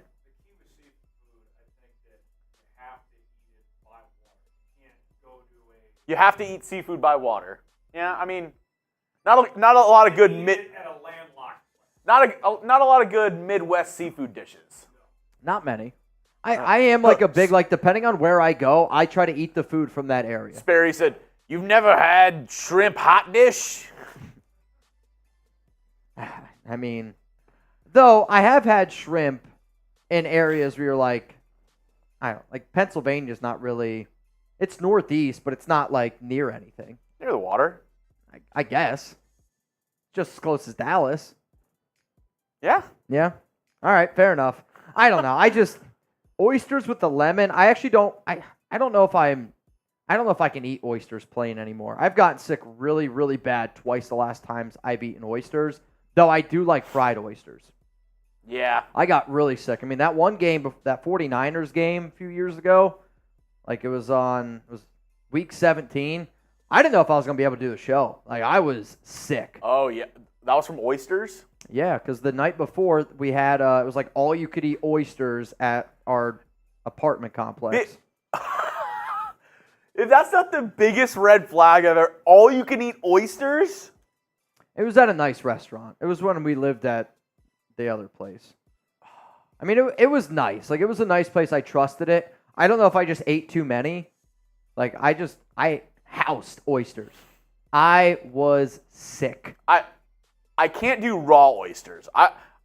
Oysters Rockefeller or fried oysters. Yep. I'm down. Raw oysters is just it's just not for me. Like I get you. The taste isn't good enough to where it's like, oh yeah, I want this slimy thing to slide in the back of my throat. Pause. I actually don't disagree with that take at all. Like, I don't think food is like I would never eat a plain oyster. Like, I want a bunch of hot sauce. I'd want a cracker, like maybe throw a jalapeno or something like that on it. Like, I would want something else to eat with it. If I can't eat something plain, then I actually don't think I like it. Like, that's how I. Now, if you gave me some hot sauce, a cracker, some bacon, like on that, like on an oyster, yeah, it's great. But I hear you. I got to throw in one more jersey here. We got another segment coming up here on the show. Please, please, please get some of those questions in. Hashtag Raiders. I want to be able to answer some as soon as I get back. Caleb, can we see our Madden season player stats soon? Well, thing is, Caleb, I have not been keeping all the stats from our Madden games. Maybe that's something that we can implement next year going in where I'd have to click into the stats at the end of the game for each sim and make sure I go through the stats. Yeah. Yeah. I mean, if there's somebody ever that, wants to be able to do it for us and keep track like you can, for us personally, like, it would require so much extra time for us to be able to go through and just, like, keep the players' stats. Though it could be a fun thing that we try to do next season, or maybe we get somebody like Robert Jansen. We're like, Robert, you're keeping track of the stats. I don't know. I hear you. I think it'd be cool to see like what they were at the end of the season, but in terms of like how much time Chugs and I have, no, I don't think it's going to happen. Shrimp all day. Yeah, it's not close to me. What are your top three seafoods? Top three seafoods. Crab is number one. Oh, actually, I don't know. This might actually surprise some people for what I'm going to say. I'm going to go crab. I like crab the most. Like, crab is my favorite seafood dish. Though recently, making its way up, scallops. I couldn't think of the freaking name. Like, good scallops. Like, the scallops we had at Joel's Chop House, I was like, they were unbelievable. That might have been the best seafood, like, bite I've ever had. And then I would go shrimp. Like, I know some people like lobster, and I do like lobster, don't get me wrong. However, the price of lobster to me is just, it's just too overpriced for how much I like it. Like, I like it a lot, don't get me wrong, but would I rather spend $40 on lobster or, $40 on shrimp? I'm going to spend the $40 on shrimp and just get a lot more. Yeah. I mean, a good shrimp boil where it's just like a ton of just, boiled shrimp, peel and eat. Oh, that's bomb. I mean, top 3 for me probably be. Are we considering fish in this too? I guess. I would say shrimp. Probably next up would be salmon. I love some salmon. Alex is a big salmon fan. I'm not as much of a salmon fan. I like it. I'll eat it, but I'd probably go shrimp, salmon, and then that third probably crab. Dude, like a good crab cake. Oh. If I go to a nice restaurant with Danny, and like we're looking at the appetizers, it's usually either crab cakes or calamari. Yep. Alex and I always get calamari. That is something like that her and I do legitimately get all the time. And then, do you like it better whenever it's like you dip it in like the marinara sauce, or whenever it's like the Asian one where it's like in a like Asian style sauce? Yep. I actually get pissed when I get marinara brought out to me. I'm like, that's not what I want. It's not what I want. I want a sauce. Like I'd rather dip it in like a ranch or a honey sriracha, like a tartar sauce or something, over marinara. If I get to pick, if I can get like an Asian like sweet chili like style sauce with some calamari, oh dude, F me up, man. F it up. Yoda says you got to try takoyaki. Do you know what that is? I don't know. So takoyaki is like a Japanese street food where they're like in balls, and they're basically fried dough balls with octopus inside of it. Interesting. I would try it. I do like octopus. I mean, it's Alex again. She loves octopus. But if we go out to a fancy restaurant, I've tried grilled octopus 3 times. Cannot get into it. I'm not into it. I think Alex loves it. I think it's weird. I'll eat it again. I'm not thrilled about eating it. But like if we go out to a fancy restaurant, we'll get like a steak, and then we'll also get a crab cake, and then we'll split it instead of both of us. We go family style. Yeah. If we're gonna eat fancy, we're gonna go family. And if I'm going seafood, it's got to be a Cajun seafood restaurant. Like if it's not a Cajun seafood place. Have you ever been to True Lux? It's a little bit of a fancier restaurant, like seafood, but I've heard that place is really good. I just like Cajun. For me, being from Houston, there's so many people in Houston that are also like from New Orleans, from Louisiana. Like the Cajun food is just like, it's so much better seafood, like Cajun style, like shrimp, crawfish etouffee, boudin balls, like I like it. Fried catfish, like oh. I also really like seafood with butter. That's kind of how I grew up with it, like butter, lemon, or either Creole or Mexican seafood, like shrimp tacos. Dude, I could crush some shrimp tacos. I could absolutely crush some shrimp tacos. All right, y'all, let's get into the final segment coming up here on today's show, and then I think Chugs and I are going to hop on out of here. I don't see too many #Raiders questions. I know it's been a little bit of a slow day around the nation. I know it's been a little bit of a slow day in general. This will be the last time I'll ask if anybody wants to get in, because right now it's only Jason Gutierrez and Rustin Long. These are the only 2 people in the duck race. So Rustin and Jason, if you guys are the only 2 in, you guys are going to race for $40. And if you guys can also send me your links for Zoom, your emails, that would be clutch. That way I can send you the link as soon as I get done with today's live show. All right, y'all, final segment coming up here on the Raiders Report. And what we're going to do today is we're going to talk about the key to the Raiders defense. One of the Raiders coaches spoke about who he thought the key to the defense was. I'll talk about what he had to say, break it all down, and then I'm also just going to give, my 2 cents of who I think the key to the Raiders defense is. Chuggy Bull, you ready? Chugs is ready. Are you guys ready? I see a good #Raiders from JJ Madrid. Please, while I'm doing this show, if you could just send in a few more of those #Raiders questions, we'll answer them at the very end, and then we're going to get out of here. We will be out of here, though, we'll be out of here today in probably the next 40 minutes or so. #Raiders, get those questions in. Coming up right now, let's talk about the Raiders' key on defense. Let me know down in the comments section, who is the key to the Raiders defense this upcoming season? We're expecting big things from Antonio PIerce, Patrick Graham, this Raiders defense. I want to know, who do you think is the key to unlock the ultimate potential, which is the #1 defense in the NFL?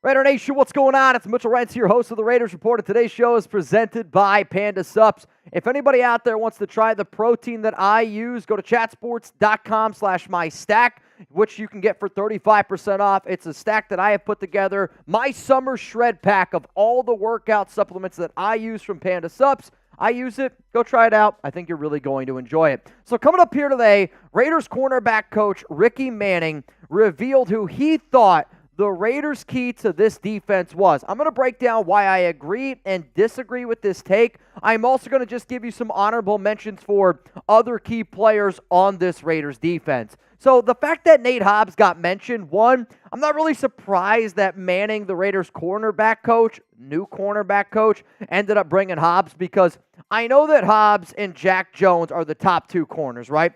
So Hobbs, even though he plays inside, is the corner that if you were to ask, I think most Raider fans out there, who's the best corner on our team, I'm going to say Nate Hobbs over Jack Jones, though Jones probably had a better season last year. But here's what Manning had to say on Hobbs. Nate is the key that unlocks our defense. That nickel spot is very special. That star spot is very special. Being able to play inside and outside is a unique characteristic to have. That's what Nate Hobbs is. That's what the star position has become. He's the key to unlock our defense. He's great at it. He can continue to ascend, and with his growth, our defense grows. Our defense grows, and it allows Patrick Graham, our coordinator, to call certain things because he can trust that Nate can get it done and get it communicated to everybody, and we can work well together. So one of the interesting positions that I've talked about in years past that I think the Raiders, Patrick Graham in particular, have been trying to look for is, you remember some like those old Giants defenses? The name I'm going to throw out is Jabril Peppers. And Jabril Peppers was a player that the Giants tried to use in a lot of these different areas up close near the line of scrimmage, drop him back at safety. They used him as this like stars type of player.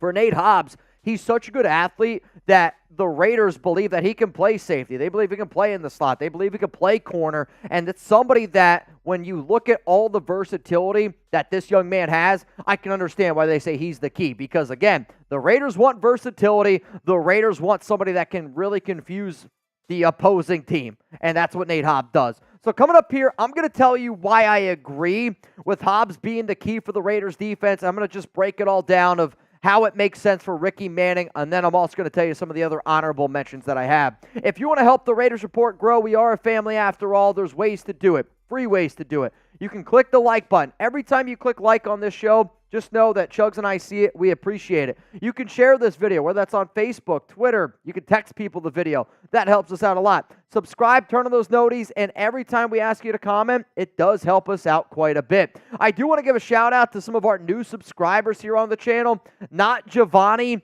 Jason, Social Raider, and then Derek. Really appreciate the fact that you guys took time out of your day to help us try to take down the 49ers in this June sub battle. I want to do a better job of giving new shout-outs to the new subscribers because, yeah, we definitely act kind of fratty at times, but this is a family that I want more people to feel really a part of. So here we go. Why Hobbs could be the key to this Raiders defense. Versatility in Patrick Graham's defense is very important. We use the versatility word all the time, and I think when you look at this Raiders' current defense, right, you know that they're going to dominate up front.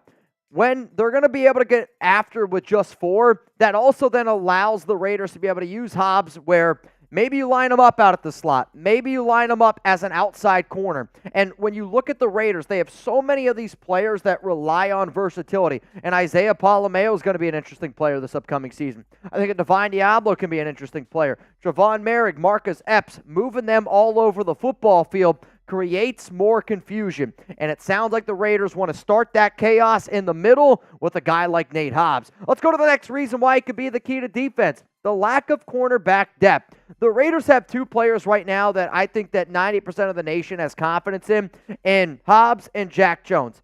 Outside of that, a lot of question marks. And because there's question marks around Ja'Cory Bennett, because there's question marks around Brandon Facyson, the rookies, the Camryon Richardson, MJ Devonshire, it just makes us rely on the players that we believe in, Hobbs and Jones. And for the Raiders to take that step, you need Hobbs to play the way that he did as a rookie. You need Hobbs to play the way he did at last season.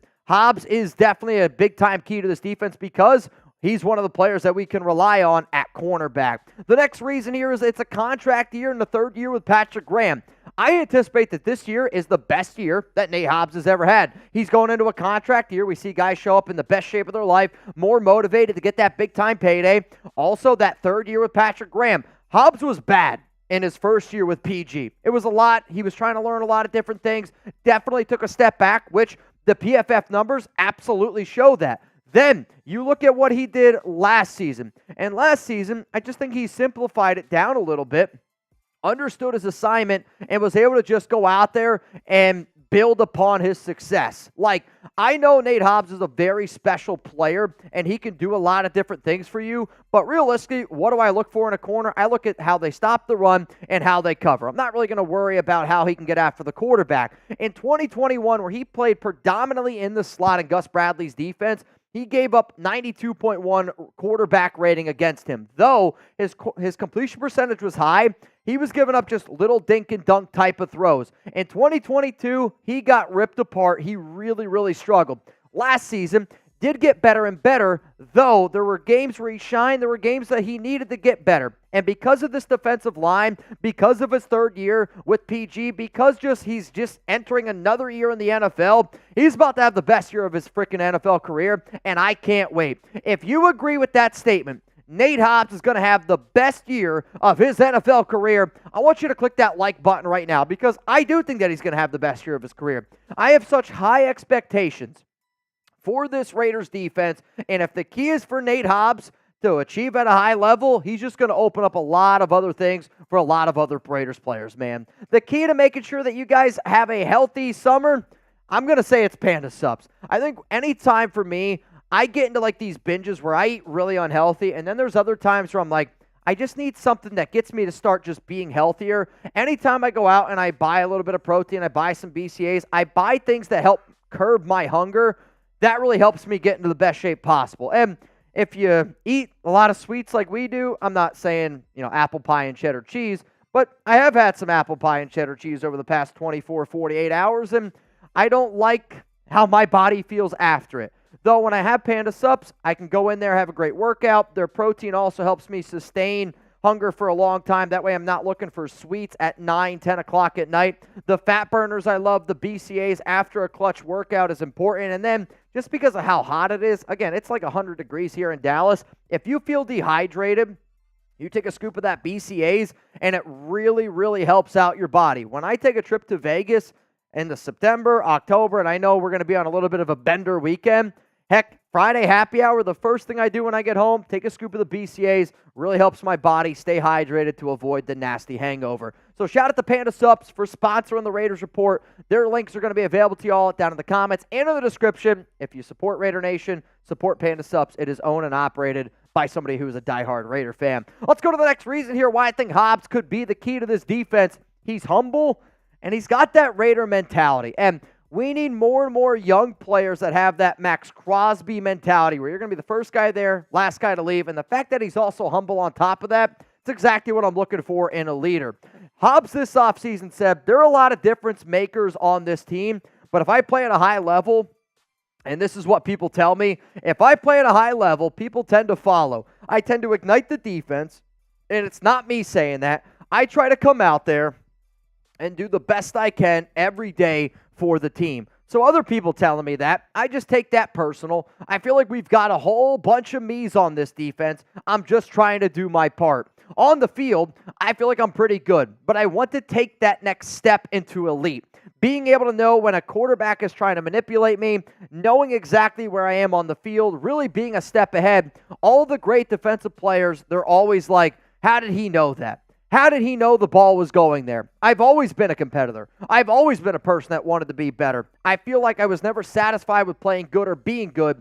I could be better. Hearing Nate Hobbs say all those things, it does. It gives you that little bit of a tingle that you're hoping that he can take that next step, because when you watch him play, you can see that he is just freakishly athletic. Like, he is. He is athletically gifted. And I used to bring this up a lot last season with Trevon Merrick because even Merrick said it. He was able to go out there, react, turn off his brain. For the Raiders, you saw Hobbs think so much in PG's first year.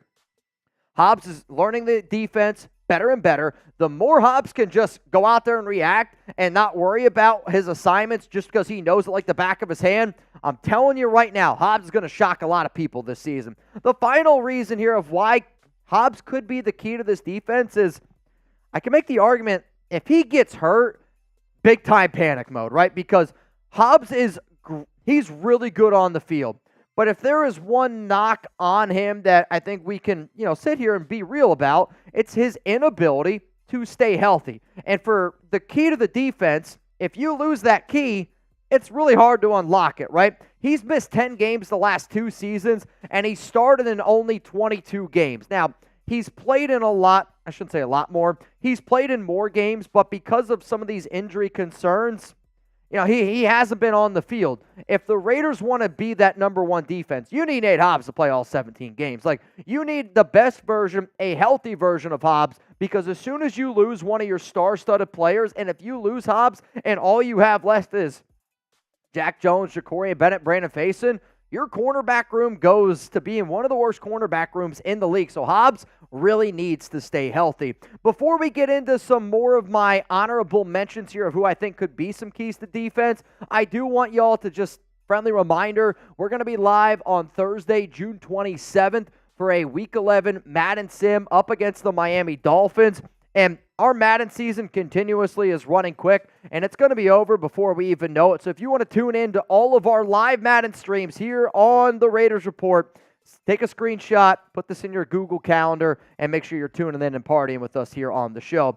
So other keys to the Raiders defense, and I have them ranked here. I have Hobbs as the 4th most important key to our defense. It's an unpopular pick, or it's maybe too popular of a pick. It's chalky. Max Crosby is the key to this Raiders defense. If Max gets injured, I don't know. I am going to lose a lot of hope in this defense because Max is that engine. The way Max goes is the way that this defense is going to go. Then next up is going to be Christian Wilkins. I think the other key to this defense, if you told me, Mitch, the Raiders finished the year with the best defense in the NFL, I know Max is going to bring it every week. I know Christian Wilkins is going to be a dominant player. I know when healthy, Nate Hobbs can be great. Robert Spillane is the green dot. That's kind of your quarterback on the defense. That's why he makes the pick. But realistically, if Tyree takes that step and he can get around 8, 9, 10 sacks, hell, you might even make an argument that Tyree Wilson is the key to making this defense truly, truly a legendary defense. Now, I know that this show might have been a little bit different from what I've done in the past. Shout out to Ricky Manning. I think he's a hell of a coach, and I'm not sitting up here disagreeing saying that Nate Hobbs isn't a key. I do think Nate Hobbs is one of the biggest keys to this defense. I'm simply just saying Tyree Wilson, Christian Wilkins, and Max Crosby are a little bit more important, and that's also because I subscribe to the idea if you're winning in the trenches and you're winning with your defensive line bringing 4, you're going to have a lot of success in the National Football League. All right, Chugs, that is the final segment here on today's show, and I think a lot of people kind of agree with us where, I see Jason Gutierrez says exactly on Robert Spillane. I see, man, there's some interesting people right now in the chat. What up, sir? There's a lot of stuff in here, man. Yeah. Jonathan Martinez says, been a fan my entire life. All good. Miguel. Not me. Not me, Miguel. I wish. Maybe soon.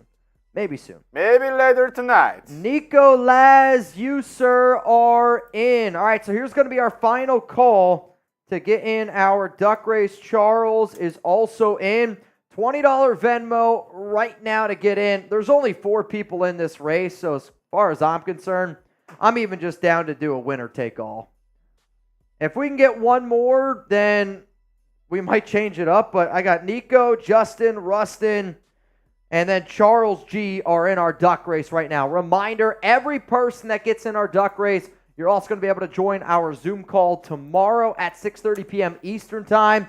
So if you also want to be able to tune in and, just chop it up with me, I like to be able to see what you guys look like. I know you always get to see what Chugs and I look like, but it's nice to actually put a face to something. So if you want to get in the duck race now and you also want to join our Zoom call tomorrow at 6:30 p.m., Venmo me at Mitchell Renz 365 right now. What? Miguel's just having a great time. The chat right now is off its rocker. It's off its rocker. No doubt about it. All right, I'm going to send you the list, and then Chugs and I are going to get on out of here. I saw a question earlier, though I think we ended up losing it with some of the hashtag Raiders. Let's answer a few hashtag Raiders, and then we'll do the duck race, and then we'll get on out of here. Though I don't know what's wrong with me. I am sweating profusely. Dude, I told you it was a little hot in here. I had to turn the fan on over here. Man, I don't know. Michael, do you think it's within the realm of possibility that the Raiders trade for Micah Parsons, being what with the Cowboys cap situation is? Would it work with our cap, and who would you let go? Will the Raiders trade for Micah Parsons? No. I think the Cowboys are going to do everything in their power to keep him. I know there's been some speculation that Micah's really starting to annoy a lot of people inside of that Cowboys organization just because he talks a lot outside of football. But I think that they're going to keep him. If you had asked me, out of the three players of Dak, CeeDee Lamb, and Micah Parsons, which one out of those three isn't on the Cowboys next season, it's Dak Prescott. I think they're going to keep CeeDee. I think they're going to keep Micah. They're going to let Dak walk. But could the Raiders do it? Yeah, you could. I would say right now, if the Raiders were to go out and get Micah Parsons, okay, you're paying him $35 million per year. Not worth it. I mean, it would be an unbelievable team.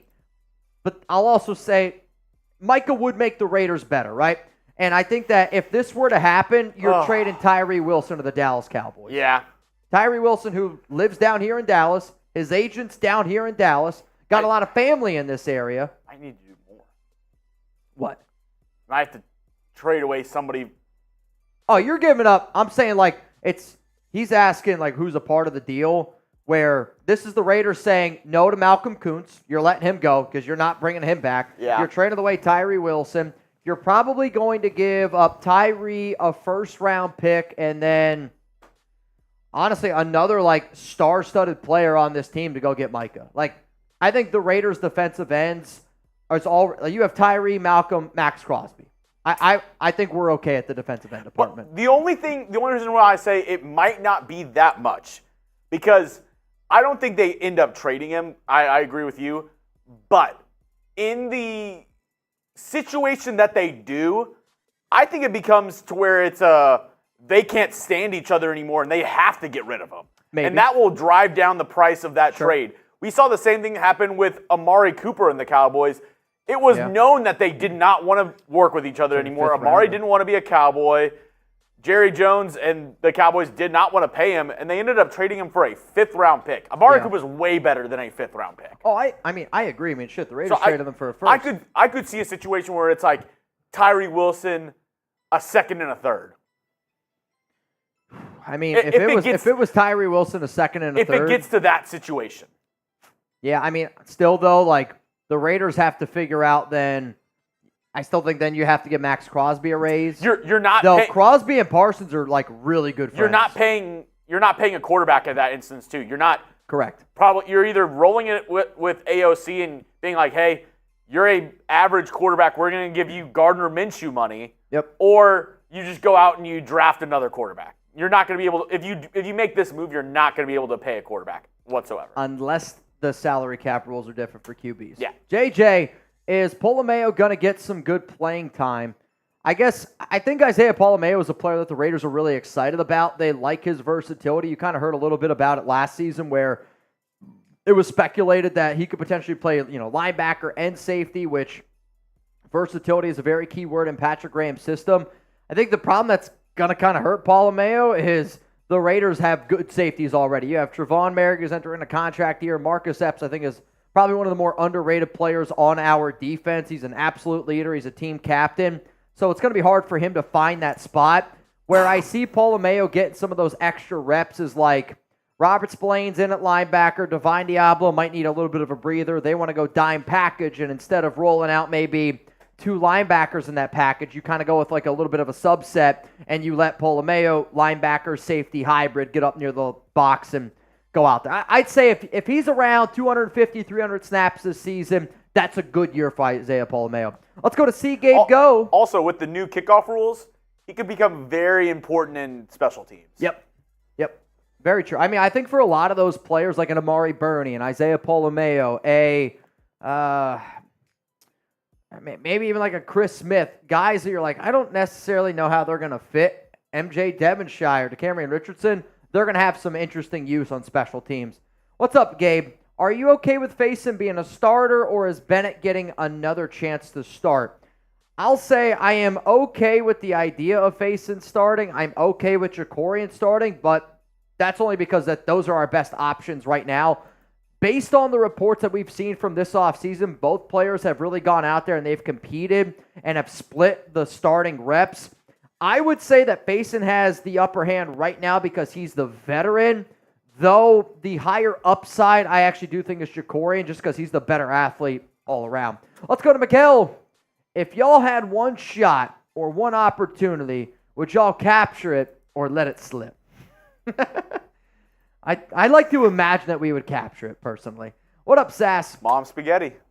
I was not a fan of Luke Getsy hire and wanted the Raiders to go with Eric Bieniemy. If Getsy is to be let go, who are you looking at to help revitalize our offense? I wasn't happy about the Luke Getsy hire. Again, I'm starting to convince myself like I do every offseason, just I'm hoping it's going to be a lot better than what's anticipated with this two tight end system.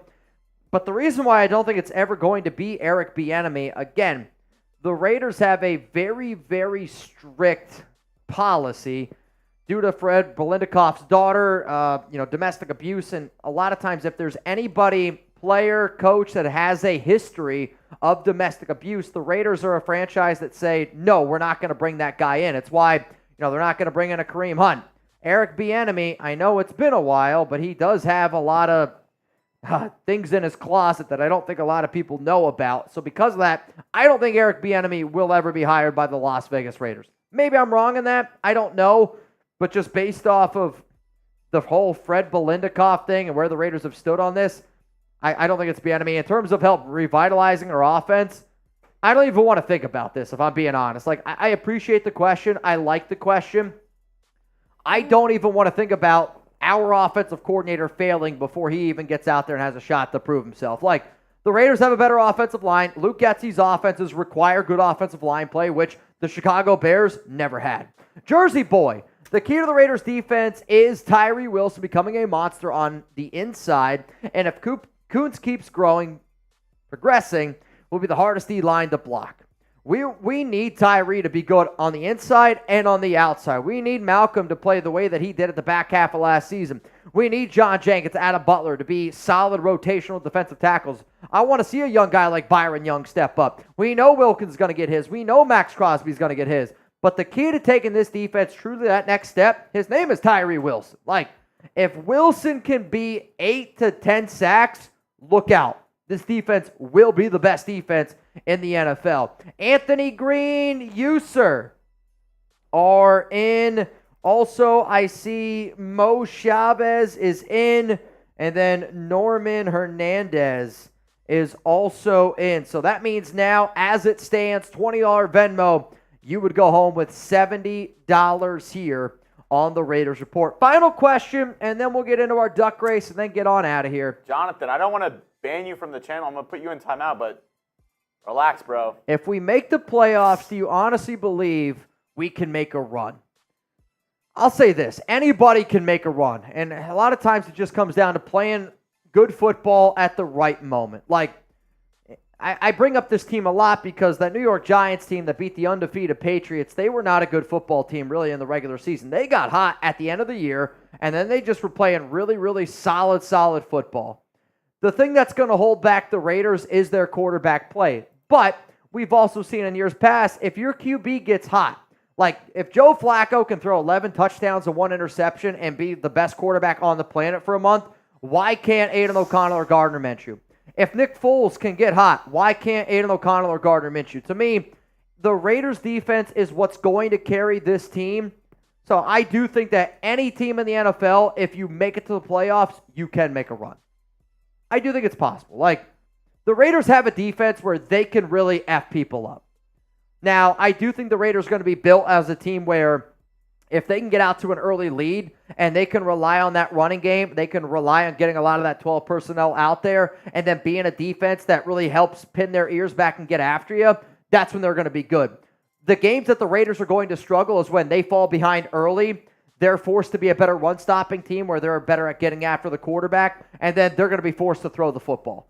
That's when this team's going to get in trouble. If they get an early lead on somebody, they're going to be physical enough where they're going to give a lot of NFL teams trouble because of how physically dominating that they're about to be. Patrick B., you, my friend, are in. And then I also see Brian Dar is in. Reminder to all the people that are in this duck race, send me your email. As soon as I get done with today's live show, I'm going to send you an invite to join our Zoom call tomorrow at 6:30 p.m. Eastern Time. We good? I saw you yelling at somebody. I saw you. Are we good? What's up, Yoda? Oh, no, yeah. I just had to put somebody in timeout. I gotcha. Yoda, I'm going to be rocking your jersey on Thursday. So just as a reminder there, anytime you're the MVP when we're doing a Madden stream, I will wear your jersey. All right, Chugs, I'm going to send you the list. I'm going to send it to TV. We're going to do a duck race, and then we're going to get on out of here. So we got 9 people in, which means winner's going to go home with $90. 20 to get in. Winner gets 90. Remember to put your email in your Venmo Please if send you me want your to join email. this Zoom call for tomorrow. Yes. Wow, no banks today from Jake Absurd. Yeah, I'll say usually Mondays, Tuesdays a little bit slower, and then Thursdays and Fridays are the day that it gets pretty wild here up on the show. Though, I'm going to come out with some new ideas in July to just always keep every show that we do, fun, entertaining. I mean, I hope that you guys enjoy every show, even like when there's not a lot to talk about, because there was not a lot to talk about today. But Chugs and I think we're able to put together 3 really solid shows for the nation. All right, here we go. We got a race. We're going to go Dino Land here. Final refresh on my phone. I don't think I have anybody else. Norman, Nico. Okay, we're good. Winner of this is getting $90, and then Chugs and I are going to head on out of here. 3, 2, 1. Let's get it going here. Out to an early lead. If I had to bet on the actual dinosaur to win this race, is there a Velociraptor in here? Is that what Patrick B is? I have no idea. I know who I wouldn't vote on is Anthony Green. Anthony Green or Rustin Long don't look like they're outrunning many dinosaurs. Yeah. This is neck and neck. I mean, they are racing. Loser is extinct. Loser does get a butthole pick, though. 30 seconds away. No movement. From deciding who wins this race. Legitimately, we could restart this, and I don't know if anything would change. There we go. I actually think Anthony Green's going to win. He's the only one. Charles, I don't know what's wrong with your hands, bro. He looks like salad fingers. He does. He looks like he broke his elbow. Jason Gutierrez with the win. Gutierrez, you're going to go home $90 richer. Congrats to you, man. Congrats to Jason Gutierrez, $90 richer. All right, y'all, the next time that you're going to see Jeremy, Chugs, and I is going to be on Thursday, 4 p.m. Eastern Time, 1 p.m. Pacific. We are going to be doing a Madden simulation for the Miami Dolphins game. We're also going to be doing some other, segments on top of that. I don't want to lose our June battle of the 49ers report. They got 300 subs yesterday, y'all. Can we get 300 subs today? If not, it's a hell of an uphill battle. We got a few days left. I'm not losing to the 49ers report. Make sure you're subscribed. Make sure you got those notifications on. I'll see you Thursday, 4 p.m. Eastern Time.